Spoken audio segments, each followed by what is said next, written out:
YouTube, how's it going? The Goat House is back, and today I'm breaking down my top 10 Rookie of the Year candidates.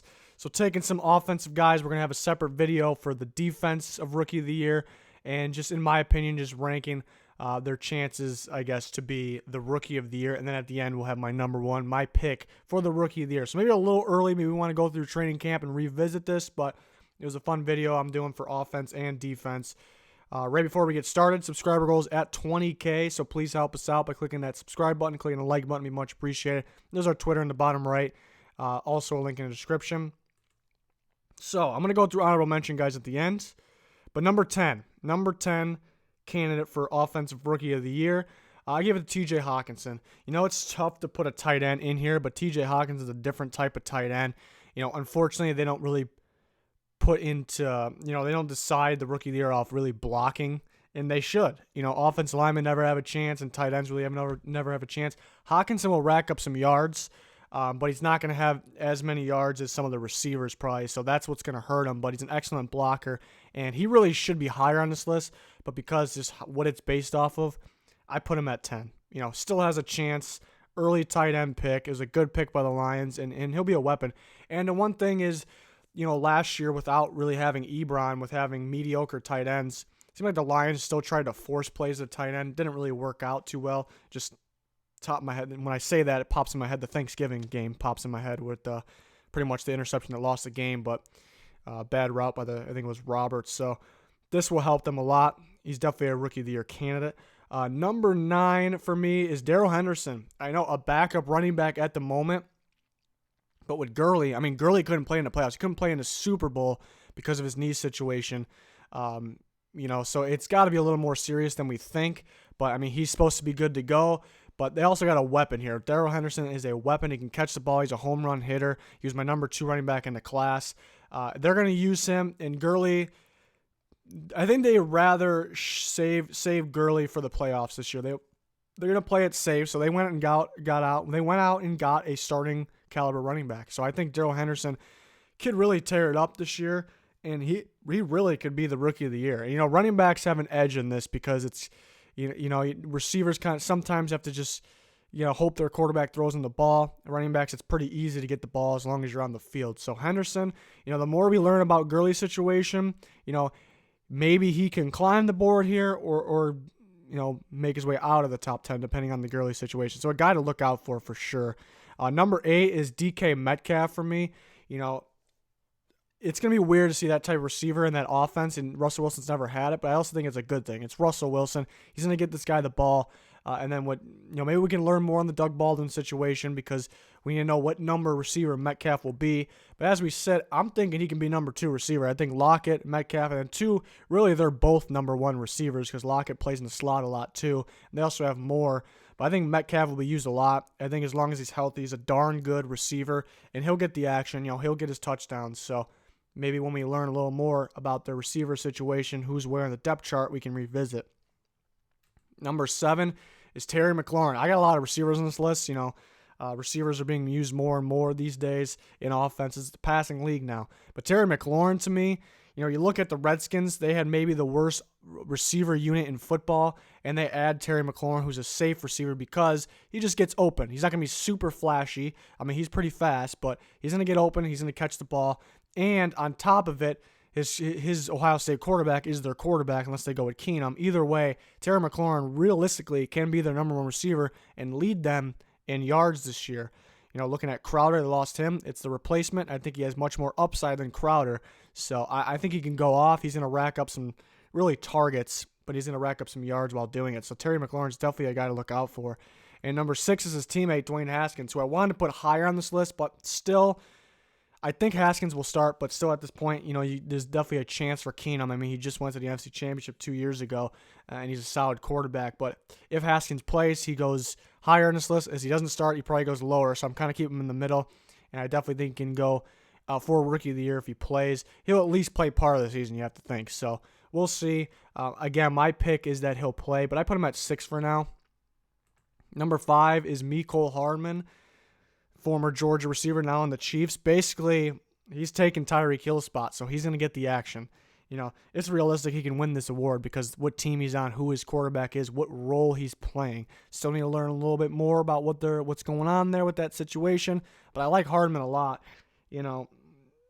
More I'm talking about, I'm going to move him up even more because he's taking that Tyreek Hill role most likely. We'll learn more, though. I put him at 5. I think he'll definitely have a much better pro career than college. Splitting with other guys over there in Georgia, but he'll be used in the right way. His speed will be used in the right way here in Kansas City. Number 4, I got Kyler Murray, only at 4. I went a little bold here. He probably is, what people are putting money on, I guess, because he's going to go in there. He's going to start, regardless of what they say. He's going to start. He's going to rack up some yards running and throwing. But looking at the rest of the Cardinals roster, too, it's not one of the best, obviously. So there could be some struggles at time. It's going to be adjustment going from, playing against Big 12 defenses with the best offensive line in football to this. So there's going to be some struggles at time, but he's going to have a good year, and he realistically can win Rookie of the Year. Number 3 for me is Josh Jacobs. Another good one. You talk about running backs, they have a pretty easy chance to win it as long as they're the feature back. They're getting the ball. Because they don't have to rely on the quarterback too much. So Josh Jacobs will be getting the ball. They also can throw him the ball as well. So he'll have a pretty good chance. Maybe this is like, if you're putting money on it, this might be, I think Murray or Josh Jacobs will be the safer picks. I kind of went a little bold. It's just kind of my feeling I'm sticking with here. But Josh Jacobs will rack up yards on the ground and in the air too, catching the ball. Number 2 for me it's tough. It's going to be Marquise Hollywood Brown, though. Just him fitting with Lamar Jackson, him fitting that offense and going back to he'll be their number 1 receiver. They'll use him. They'll hand him the ball. They'll throw him screen passes. They'll throw him the ball downfield. He'll be a weapon. He'll have a ton of yards. And another one, very, very realistic. Obviously, I have him at number 2 can win Rookie of the Year. So it's going to be very fun watching him with Lamar Jackson in offense. He'll definitely be a weapon as long as he stays healthy. And number 1, a little bold, kind of a gut feeling. I went NKEAL Harry.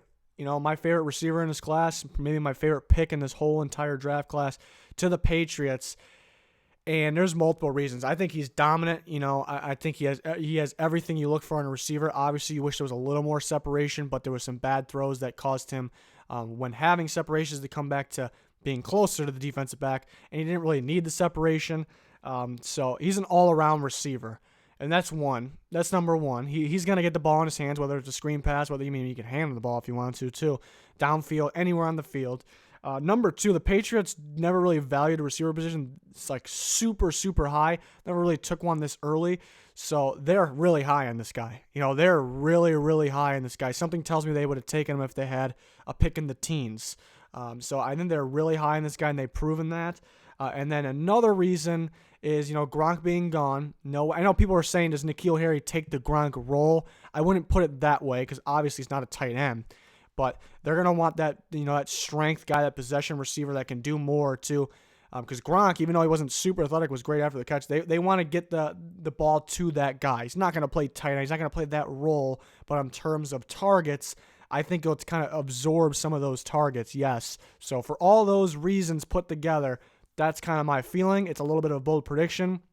The easy choice would probably be Josh Jacobs or Kyler Murray, maybe even Marquise Brown. I'm really feeling Marquise Brown, but I think guys like NKEAL Harry and Mecole Hardman and Darrell Henderson really are the bold predictions of mine, and I'm kind of feeling some of those guys. So some guys I didn't mention. Next up on the list would have been A.J. Brown, who I like a lot. He's definitely a weapon. It's just a little risky putting him in my top 10. Because what team he's on. Titans with the quarterback injuries, and they don't really throw the ball a whole bunch. They don't really, none of the receiver kind of stay consistent. It'll be a different receiver every day. Mainly Corey Davis, and then they get Humphreys too. A.J. Brown should be used a ton, but you just don't know. So that's why I didn't put him in the top 10. Number 12 would be Paris Campbell.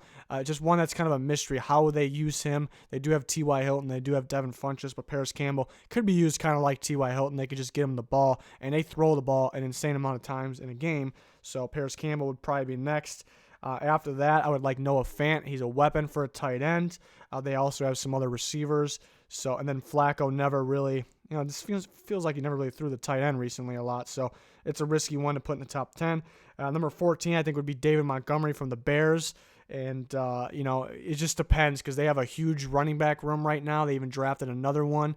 And then Tariq Cohen, who is more of a receiving option, but he only got about 6 carries a game last year. But you never know what Nagy's offense like. And they signed Mike Davis, so couldn't put him in the top 10, but can be their feature back.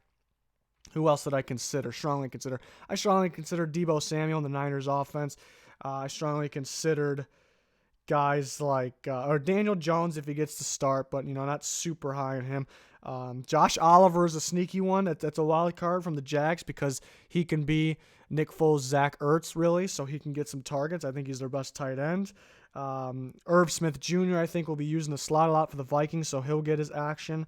And 2 Vikings guys, really, Alexander Madison will take the Latavius Murray role, and Latavius Murray had a big role last year. So that would be a deep sleeper. And then Miles Sanders, too, another running back from the Eagles, but they also have Jordan Howard, which I think they'll use more of right away. Also have Josh Adams, Wendell Smallwood. There's a list of guys they got. So those are some honorable mentions, but my top 10 is what I wanted to focus on. Let me know your guys' thoughts, your guys' rankings. Did I go too bold here? I just kind of a gut feeling. I have a gut feeling on the defensive one, too, so I can't wait to do that one. Basically the same video, just ranking the defensive guys. We have plenty of NFL draft grades and rankings on post-draft on the channel already, recent videos. So if you haven't seen those, please check them out. But that's going to do it for this one. Thanks to everyone for watching. Goodbye.